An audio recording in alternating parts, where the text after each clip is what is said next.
Clip number 356 انشاءاللہ عز و جل۔ اس کلپ میں سورہ اعراف کی آیت نمبر 83 سے 85 تک کی تلاوت، ترجمہ اور تفسیر قرآن صراط الجنان سنیں گے۔ بسم اللہ الرحمن الرحیم، اللہ کے نام سے شروع جو نہایت مہربان رحمت والا ہے۔ فَأَنْجَيْنَاهُ وَأَهْلَهُ إِلَّا امْرَأَتَهُ كَانَتْ مِنَ الْغَابِرِينَ۔ ترجمہ، تو ہم نے اسے اور اس کے گھر والوں کو نجات دی سوائے اس کی بیوی کے، وہ باقی رہنے والوں میں سے تھی۔ فَأَنْجَيْنَاهُ وَأَهْلَهُ، تو ہم نے اسے اور اس کے گھر والوں کو نجات دی۔ جب حضرت لوط علیہ السلام کی قوم پر عذاب آیا تو اللہ تعالیٰ نے حضرت لوط علیہ السلام، آپ کے گھر والوں میں سے آپ کی 2 بیٹیوں اور سارے مسلمانوں کو عذاب سے بچا لیا۔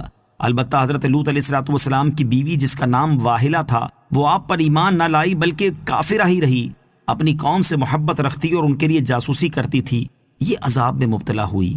وَأَمْطَرْنَا عَلَيْهِمْ مَطَرًا فَانظُرْ كَيْفَ كَانَ عَاقِبَةُ الْمُجْرِمِينَ۔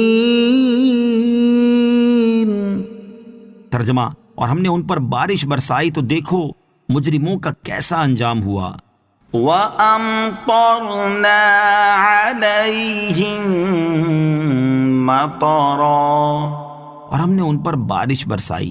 حضرت لوط علیہ السلام کی قوم پر اس طرح عذاب آیا کہ اللہ تعالیٰ نے ان پر پتھروں کی خوفناک بارش برسائی کہ جو گھندک اور آگ سے مرکب تھے۔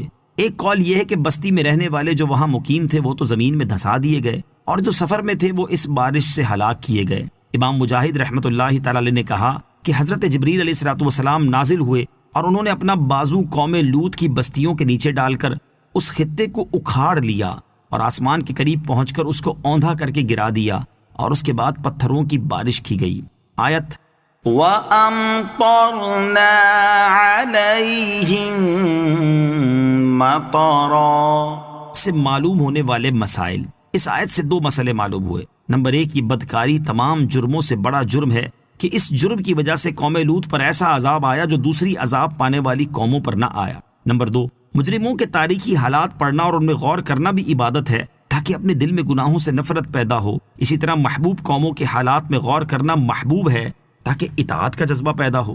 وَإِلَى مَدْيَنَ أَخَاهُمْ شُعَيْبًا قَالَ يَا قَوْمِ اعْبُدُوا اللَّهَ مَا لَكُمْ مِنْ إِلَٰهٍ غَيْرُهُ قَدْ جَاءَتْكُمْ بَيِّنَةٌ مِّن رَّبِّكُمْ فَأَوْفُوا الْكَيْلَ وَالْمِيزَانَ وَلَا تَبْخَسُوا النَّاسَ أَشْيَاءَهُمْ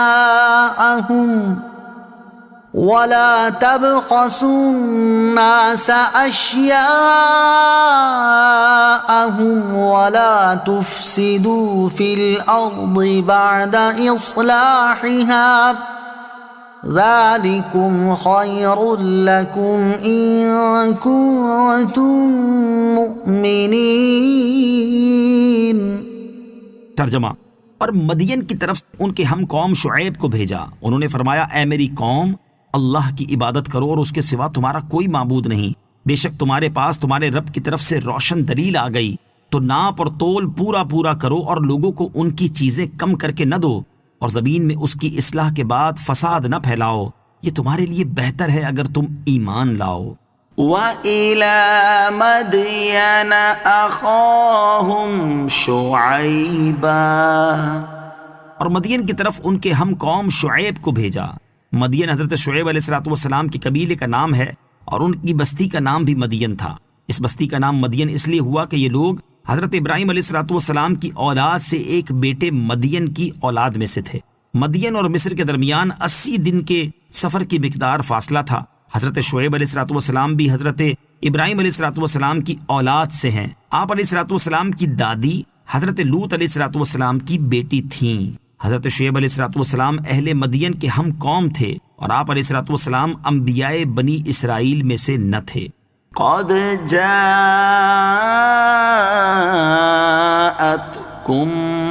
بينة من ربكم، بے شک تمہارے پاس تمہارے رب کی طرف سے روشن دلیل آ گئی۔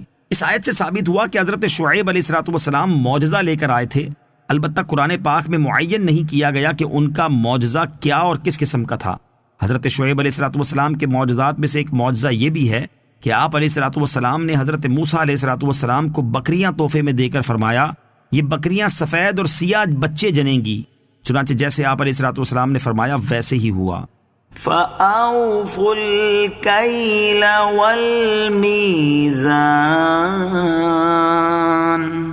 تو ناپ اور تول پورا پورا کرو۔